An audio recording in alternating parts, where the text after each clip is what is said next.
Welcome to our exclusive YouTube channel. Rosanne Brady here, mental performance coach and author of Change Your Jacket. Methods from a military sniper and performance coach on how to shift your mindset, with contributing chapters from my wife, Rapid Transformational Therapist, Rosanne Brady. Join us here every single month as we share key insights into our own journey, the pressures, the struggles, the fear, the self-doubt that we had whenever we developed one of the leading mental performance coaching consultancy businesses in the country right now. We're going to be sharing key insights into how we've helped hundreds of people to make mental and emotional shifts to their blueprint and seen big success in different areas of your life. This is going to be raw conversations. This is going to be world-class tips and pieces of advice, and we're so excited to share it with you. So hit that subscribe button, let's go, and we'll see you on the other side. Hi everyone, so welcome here for our very first YouTube video. The YouTube channel is now an extension of our podcast, the Reinventing Yourself podcast, where we have over 110 episodes. But I suppose we wanted to bring more of a visual perspective to the behind the scenes. We're going to share so much more of what goes on in our daily lives. We're going to share so much more of what it is we do, the people that we help, and I suppose even how we help ourselves. We want to keep it raw. There's going to be real conversations here on a regular basis, and hopefully you take a huge amount of value and you gain a lot of insights. Today's topic, we are discussing the link between success and anxiety. Because I know for me, when I first stepped away from the military almost 7 years ago, it's the first time in my life where I really noticed anxiety becoming very heightened, because I put a lot of pressure on myself. I felt I now had something to lose. I felt I had this reputation that I needed to uphold, and as a result, that can really trigger a lot of anxiety within your nervous system, within your body, and it can reshape how you actually think about yourself, which is what we're going to get into here today. So what better person to start this first YouTube episode with than my wife, Rosanne Brady, who is a Rapid Transformational Therapist. And what I'm going to do is I'm going to let Rosanne maybe just introduce a little bit about her background in terms of helping people with anxiety, because it is an area that you have a lot of expertise in, and it is an area that you've helped people a lot with in the past. So if you want to just introduce your kind of background with anxiety, and then we'll get the conversation rolling from there. So guys, for anybody that doesn't know me, I'm Rosanne Brady. I studied to be a Rapid Transformational Therapist many years ago now.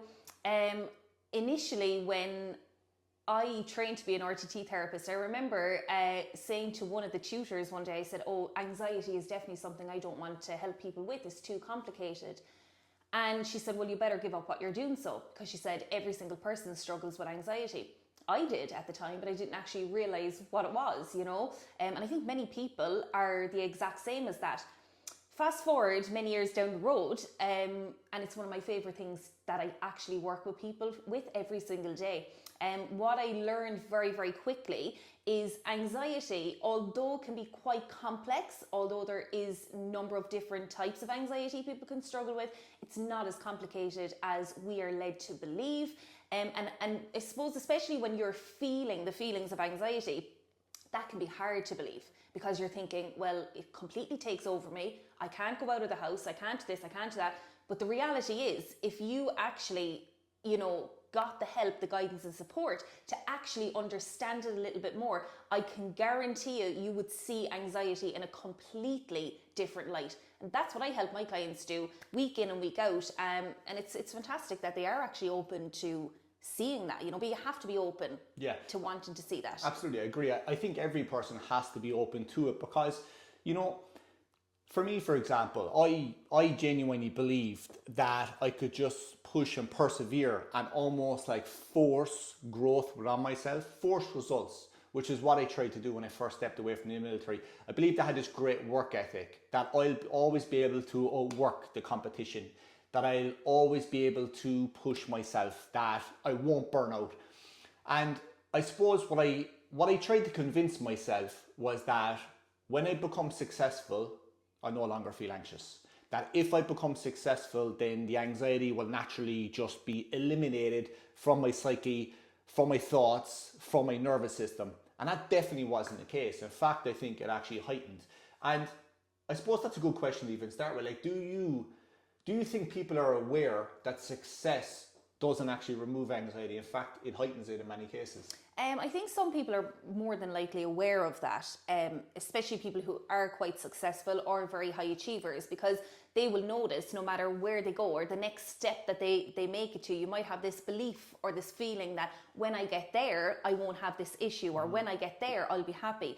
And that's not always the case. It's never the case, really. A lot of people are very unaware. And I think it's something like 96% of the population are unaware. There's 4 to 5% that are actually aware of what's going on in the world, but also what's going on within themselves, which is the most important thing. When you look at success, and being successful will equal that I won't be as anxious or the anxiety will eliminate, that is never true. Actually, you're looking at the anxiety and people who struggle with it, and when the success becomes bigger and bigger and bigger, the anxiety can become bigger and bigger and bigger, because not only is there a higher expectation on you from others, but you're also developing this higher expectation on yourself, you know. And a lot of the time when you work with people who are quite successful or driven or high achievers, you would also see always see, that, you know, they will become completely taken over by it. You know, I can't do this because I'm completely taken over. I wake up in the morning, feel anxious, you know. And when you actually, I suppose, distill it down or get into the finer details of it, it always comes back to people expect a lot more from me. I'm expecting a lot more from myself. Therefore, the anxiety they might have been experiencing is now getting bigger and bigger and bigger as time goes on, you know? Yeah, I think it's because you naturally put more pressure on yourself. That was definitely the case for me, is I put like way more pressure on myself. Whenever I was in the army, I could go to work, I could come home when I'm at the army. You know, I had a reputation, but it was easy to just evolve into that person, because there's a structure, there's a roadmap. You know, when you're in a career, there's a structure, there's a roadmap. You do the course, you get your promotion, you just evolve naturally as a person. Whereas I suppose, and I'm just speaking from a self-employment perspective, there's no roadmap. You always have to kind of like navigate and find your own way. There's so much uncertainty. No one knows what the future holds. I think, you know, for me, a lot of that anxiety was triggered by my own internal uncertainty. Obviously, there's a lot of external uncertainty, but I think regardless of how much external uncertainty there actually is in the world right now, I feel so much more in control. Whereas whenever I had a huge amount of external certainty that everything was going well, internally, I was putting a huge amount of pressure on myself. Internally, I was always thinking to the future and thinking, what could go wrong? And I think that's the position a lot of people really struggle with. It is an internal game. It is. Like when you look at anxiety, every single time you feel anxious, there is always a thought before it. So if you look at somebody who maybe is employed by a company, or say if you look at yourself and you were employed in the army by the state, you didn't have to think about, you know, if something goes wrong, it's on my back. No, there's probably someone higher up than you that you can go to and they will deal with it. And therefore, that's why they get paid a lot more than the people underneath them. And that's their job. You don't feel guilty about that. When it comes to yourself, right, and if you look at the anxiety within people who are successful, it's very lonely. So the thoughts that are going around in your mind, because every time you feel anxious, there's always a thought first. And if you look at somebody who is in a career, the thoughts are, right, I can hand that over to the manager, I can hand that over to the area manager, whatever it is, I don't have to deal with it, then there's less thoughts going on for that person. Therefore, there's less anxiety focused around that exact thing. Whereas when you're self-employed, or if you're successful, it's very lonely. The thoughts that are going on in your mind, you don't always have somebody to talk about them to. And that is really important. Yeah, so the more the thoughts go around, it's a negative loop. Therefore, the anxiety is getting heightened and heightened and heightened. Now, if that's not dealt with, then that's why people spiral into huge bouts of anxiety, and they actually can't physically do anything, you know? I think that even like for myself, and I wrote this in my book, which is behind me here, about a story back in, it was probably just around COVID time, because I remember with the hotels, we had to like ring down ahead for our breakfast, and we went down and then there was a queue and with the masks and all on. But I remember we went to Belfast on a trip, and like I felt so distant from everything that was going on around me. I remember being in Belfast. I remember sitting in the hotel, and I remember thinking to myself, like, why am I actually doing this? Like, why did I even create a business in the first place? I should have just stayed in the army. And it wasn't because I wasn't seeing external results. Like, I was actually looking at the external results that we were achieving, and we were in like a far greater position than we'd ever been at any stage of our life. Like, you had actually just given up your role in the salon at that stage because our external results were pretty good. But internally, right, my results were terrible, okay? Because I was building external systems to support my business, but I wasn't building internal systems. And that's what initially even took me down the path of mental performance coaching, because I came to this realization that if I struggle with it, I know everyone else struggles with it. But what you touched on there is you get lonely, but you can become very obsessive. It's like outside, people will have this perception of you and who you are. And internally, okay, you might perceive this really calm person on the outside, but internally it feels chaotic, but it feels like obsessive chaotic.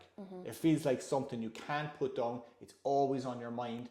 It's the first thing you think of when you wake up in the morning. It's the last thing whenever you think of before you go to bed at night, is what you're working towards, your goals, your business, your reputation, what people will think of you. And I suppose that's a good question to even ask. Why is it that people who are capable might be well respected, but they can still wake up first thing in the morning and feel a weight of anxiety? Believe it or not, the biggest thing when I'm working with clients, and I kind of realized this very early on when working with people with anxiety for many different things, right? When we actually, you see, in RTT therapy, we have a 4-step process that we follow, as you would be very well aware of, right? When it comes to anxiety. And when we actually broke down, say, the 4-step process, or if we break it down, should we say, in a session, you get the answer very, very quickly as to why somebody would be like that. A lot of the time, you would often speak to people, and when you ask them the question, what are you anxious about? They say, well, I don't know. I'm just anxious all the time, especially in the morning when I wake up. I have this anxiety, it just takes me over.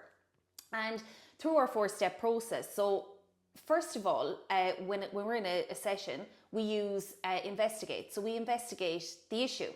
Then we'll have a look at the issue, so say the anxiety. How are you interpreting the situation or the anxiety? What is making you feel anxious? And then, which is really, really important, because, and I'll get to that now in a second, is why you're saying why successful people, they wake up and they feel like that, because the issue internally is not being dealt with. Sometimes they're not even aware of it. So what needs to happen when we actually identify the issue, in how are they interpreting it, interrupting that is extremely important, because if you don't interrupt that, or you don't know how to interrupt that, which many people don't know or understand, they don't even know that exists, then that issue is always going to be there.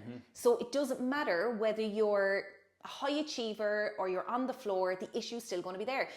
And then obviously installing new beliefs and reframing all that is a big, big part of it. I'm not going to touch on this because I'd be here all day, but what's extremely important for people to understand, and anyone who might be watching this might feel this, it might resonate with you or somebody that you know, is a lot of the time when people externally look at you and they think, oh my God, they're made up, they have everything, they have no issues, they're killing it. The people closest to you, and you might be killing it, by the way, you probably are killing it if everybody else thinks you are, but internally they don't believe that. They don't know who they are. And that's why even I think the word success, because it's something we do discuss a lot inside our coaching program, and even for the topic, the heading of this video, it's clickbait. Because success is something that every single person can interpret completely different, okay? And based on what you're saying there, I think self-worth has such a big role to play with anxiety, doesn't it? Huge. Self-worth, people, even in the past, even people that I speak to on a day-to-day basis, not clients, anyone that you speak to, I suppose I have a way of seeing people completely different now than I ever would have. So, just from having a conversation with people, I would be able to sense that their self-worth is on the floor. And that has come up so many times in sessions. my self-worth is on the floor. How do I even improve this? You could have everything. You could have the car, the house, the this, the that. As you said, success looks different to everybody. To me, success is solely down to if you can manage your mindset. That's success to me. And I learned that the hard way. But no matter what comes to hit you in your life, if you're able to manage and deal with that, then that's success. You could have all the cars, all the houses. These are things you can lose. I don't fully believe that you can lose a really good mindset if you have been through the depths of it, should we say, experienced hardship in life.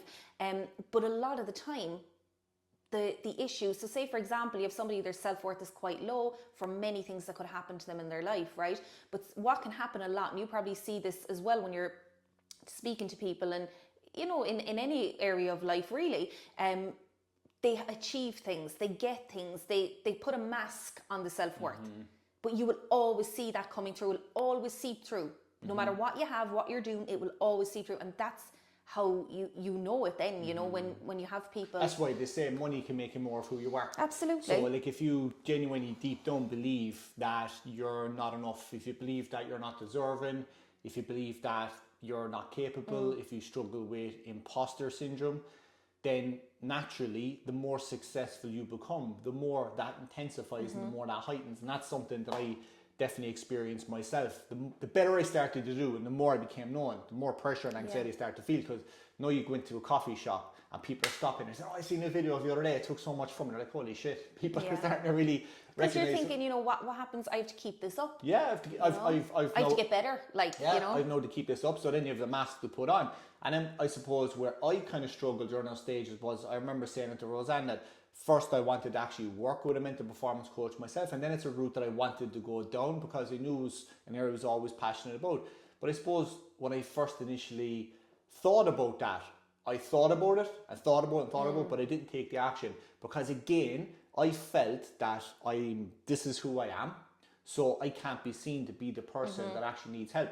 And again, it's something you never fully get rid of, but you learn how to cope with it so much more. One of the guys in our program last week, because we speak openly and honestly with our clients inside our program, and last week we spoke on Zoom, and I said to the guys, I said, guys, you're always going to struggle with self-doubt in some capacity. You know, I still struggle with self-doubt to this day, of course I do. But at the same time, the levels of doubt that I would have struggled with in the past and the actions they would have prevented me from taking, as opposed to today, it's day and night. It's completely different. But it will always show up. And the more coping mechanisms that you have in order to smash through and overcome it, but also the self-image you have and how you see yourself, that identity, that's what's ultimately going to help you to smash beyond it and still take the actions. Like I know with this book, I remember I had the book fully written. We had the cover, we'd everything done for the book, didn't we? And I was so hesitant to put the book out. And I sat with myself and I asked myself, why am I so hesitant to put the book out? And I thought to myself, if I put a book out called Change Your Jacket, Methods from a Military Sniper and Performance Coach on How to Shift Your Mindset, then I can never struggle in life again.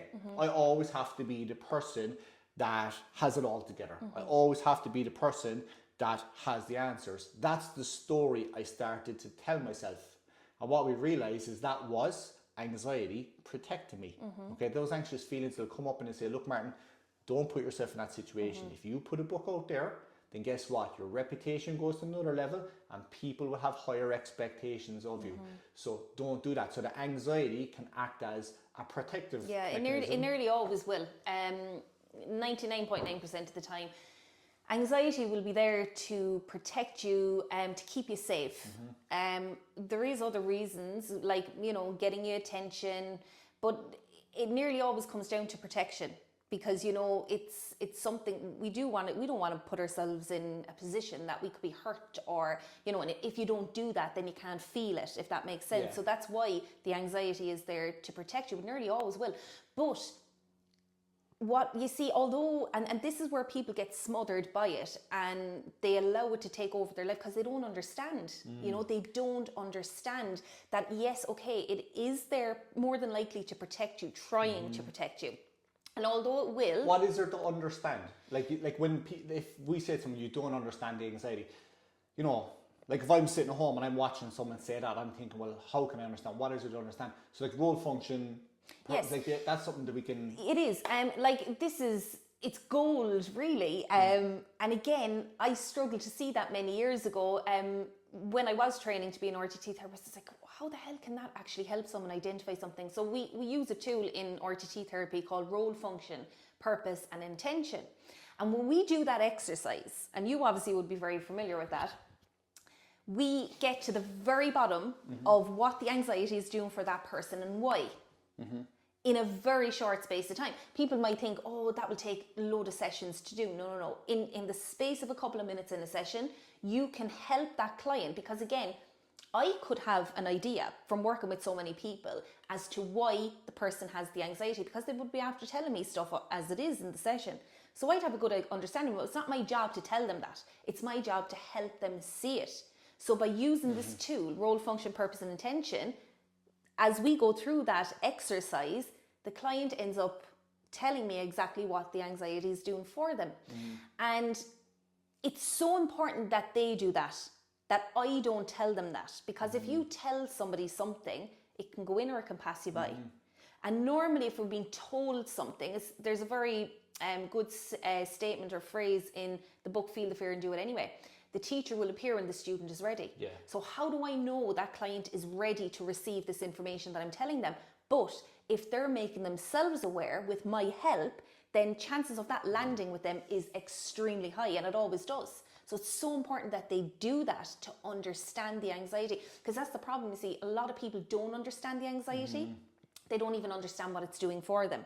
And when we look at anxiety being there as a form of protection, yes, it can do that, and it does do that to an extent, but it ends up punishing you in the long run, or it prevents you from doing things you want to do. It holds you back. So that's why it's so important to see it, that yes, it's there to try and protect you, but really, long term, it never really does, you know? Yeah, absolutely. And I think the key with that exercise, role, function, purpose, intention, is yes, you'll understand exactly the role anxiety is playing in your life. So like the exercise is, if you can visualize this, it's like you close your eyes and you visualize that you can actually see the part of your mind that controls anxiety. You can see it in the back of your mind, and you give it a voice, and it will tell you, it'll tell you everything. This like never fails. Like someone said, that won't work for me. Trust me, this exercise for every single person. You give it a voice, and it will tell you exactly what its role is in your life right now.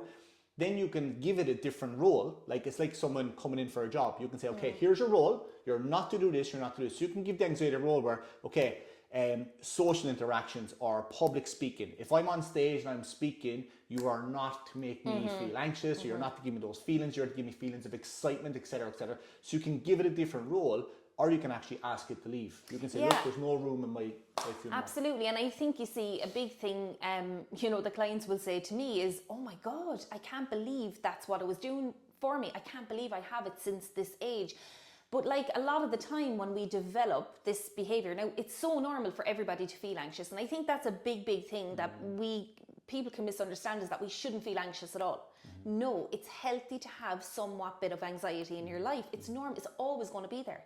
But what's really, really important is that, and when a client will say to me, God, I can't believe I had it for this length of time. I can remember being in school, I must have been only 5 or 6, and I remember feeling that feeling. So it's really important that they understand, okay, well, it has come into my life then for a particular reason. And there's always a reason. I've never done a session that there was no reason. And when they realize that, they're like, oh, it opens up a whole new chapter for them, should we say, that they can say, okay, I understand this now. I can see why it was controlling me, or that I felt that it had control over me. And that's a huge part of doing that exercise as well, is that they can see. And sometimes they kind of think, oh my God, I can't believe I let that control me for so long. But it's not that you let that, it's like you didn't understand it. You weren't really aware of it. We're so programmed to just do what we've always done. The mind loves us familiar. So, it's a great tool to have to help the client see. Again, it's not about me telling them. I would have an idea, but for them to say it and see it themselves, it's a game changer, Yeah, I suppose a good way to finish, because we want to keep these bite-sized. This is bite-sized for us. But I suppose we want to keep them bite-sized enough, because we're going to do them on the road and things like that, so there's so much more we're going to do. But I think a good way to finish on is, we mentioned that word control. Anxiety can feel like it's giving you an element of control, but identity labeling. Yes. It's so important to be careful of that, isn't it? Whenever you are looking to take control from the anxiety and start to feel empowered Yeah, from within. absolutely. I think, we can say and do things like the words that you say to yourself are extremely important every single day. And how you define yourself is extreme. So identity, if you're waking up every morning and in your mind, you're commanding your mind, you're telling your mind, I am an anxious person, I am a stressed out person, I'm a worrier, then that's commands to your mind to take that message for you to show up and act and behave every day like that. Your mind doesn't care whether what you tell it is true or false, positive or negative, it lets it in. And what you tell it, it believes. So, when it comes to identity, you'd have a lot of people might say, Rosanne, I've done so much work on myself. I know everything upside down, inside out. And I believe that, because sometimes on calls, coaches will tell, or clients will tell me stuff like their coach, really interesting stuff. And I'm like, wow, they really know their stuff, but they say, but I don't know what's stopping me. And when you look at it, when you actually distill it down again, you have that conversation, they're not allowing themselves to step into that new identity. You can know everything, you can do all the work, but if you're not actually making that decision and saying, right, okay, I am going to be this person now, that person of me, that part of me doesn't exist anymore, that person doesn't exist anymore, I am now this person. And people might say, well, it's not that easy. Well, it can be if you really want it to be, and again, a lot of that comes down to your self-talk. What are you saying to yourself every single day? Marissa Peer has a book, Tell Me a Better Lie. We tell ourselves lies every day. We don't even realize it, So tell yourself a better lie. Tell yourself you're not an anxious person. Tell yourself, I am not a worrier. I'm calm. I'm, cool. I'm collected. Like a lot of people overlook these things, and it's so important. Yeah, and it's the resistance. You mentioned it there, that a lot of people, they know everything, and there's 7 levels of awareness. Level 1 is what we call reactive, animalistic. It's just where you turn up, you react to the day, you're firefighting. So you turn up, you react to the day, and your body, because believe it or not, guys, when you start to achieve an element of success, let's say you start to develop a bit of a reputation, you start to push yourself a little bit more in your life, okay? Your body responds to that. Your central nervous system becomes programmed in a different way when you start to achieve a little bit more success, because now you start to put a lot more pressure on yourself. So like one of our clients in the past, she messaged me one day, she said, Martin, I feel like I've got the weight of the world on my shoulders. She could barely move. She had to go on stage and speak, okay? And she felt literally cemented in stone. Now the reason she felt like that is because she said, I feel like I've got the weight of the world on my shoulders. She felt like she had the weight of the world on her shoulders based on what she was actually saying, the identity that she took up in that moment in time. And that's what we call resistance, okay? A lot of us, guys, from level 1, reactive, level 7, self-mastery, information alone can get you to level 3. Okay, I genuinely believe if you read the books, if you watch videos like this, you learn stuff, and it can get you to level 3. But to get from level 3 to level 7, that's where you cross the line. It's where you step into this identity and you say, you know what, that's who I'm becoming. That's the results that I'm going to achieve. And when I achieve those results, here's how I'm going to feel. So you're not going to achieve the results but feel imprisoned by your own internal program, okay? You're going to achieve the results and you're going to feel how you would want to feel, because that's what we're chasing, isn't it? Every one of us are chasing a feeling. One of the guys said to me in the program when he joined us, great business, family are happy. He said, my wife doesn't have to work. His business is going incredibly well. His kids are healthy. They're happy. He said, but I felt the most imprisoned that I've ever felt at any stage of my life. And our goal is to help him to step into that identity where, yes, he can push on and he can achieve more, but also what's the state? How do you actually want to feel whenever you achieve it? And for me, you don't get in life what you want, you get who you are. It's something actually, and I'm sure I annoy the clients at times with this, but they thank me after. It's always like, when I say, well, what do you want? How do you want to feel? And they'll be like, well, I want this, this, and this. No, how do you want to feel? What's the feelings that you want to have? And they're kind of like, what? And then eventually they'll get it and they'll understand it. But, I will always go straight to the feeling. What do you want? Because we can have everything. Yeah. It does not mean that you're going to feel that way. But yes, there can be resistance to change. A lot of the time when you're looking at something like anxiety, again, it gives you this message or has an element of, I'll keep you safe. So of course, course there's going to be a resistance to change with that, because, oh God, what is it going to be like if I step and cross that line? It's like a parent protecting it. Like, exactly. I know when I was leaving the army, like, my parents Yeah. were like, don't Yeah. leave the army, Yeah. because they want to keep you Yeah. safe. And I suppose the anxiety, in a sense, it can act like a parent was trying to protect Absolutely. your old identity, Yeah. isn't it? But you see, yes, it can, absolutely. I totally agree with that. But when I'm working with a client or even having conversations about this, it's like, okay, your mind loves us familiar and it avoids the unfamiliar. So yes, of course, feeling less anxious is very unfamiliar to the person who feels very, very anxious. So of course, stepping into that, it's like stepping into a new role or a new job completely, or a new school. You're going, oh God, I don't feel comfortable here. I feel awkward. That's going to be the same case with anxiety or any issue that you hold. But something that I said, and it really landed with one of the clients at the event that we did recently, was, we can protect ourselves by staying at this side of the line. So say maybe level 3, we can try to protect ourselves, stay there. I don't have to feel the uncomfortable feelings. But I always say this, and it's something that did land with this particular client. We can be terrified to step or cross that line into this new identity, but we cannot do that and suffer and really be unhappy in our life, right, for many, many years, sometimes forever for people. Or we can step over and cross that line, and at the other side of that line can be life-changing. But we don't see that when we're in the familiar. And when people feel, I'm always going to be anxious, I was always an anxious person, it's something that I love making clients and people in general aware of, that you weren't. It's a learned behavior. Yeah. And when you can understand that and become aware of it, understand it, because the first part of change is becoming aware of the issue. A lot of people don't even realize that they have the issue, or that it's as bad as they think that it actually is. And then gaining understanding, and then stepping into that new identity. You have to have those first two, awareness and understanding, to allow you step into that new identity. But if anybody's watching this and you are going through a period of change or want to change, just get really comfortable with being uncomfortable. We do tend to veer backwards or lean backwards into the old. That's not going to change anything the role for of you. the anxiety is to keep it there. And it's like you said, you develop that awareness, you develop that understanding. And then a big thing that we covered at our last event with our clients is that emotional blueprint.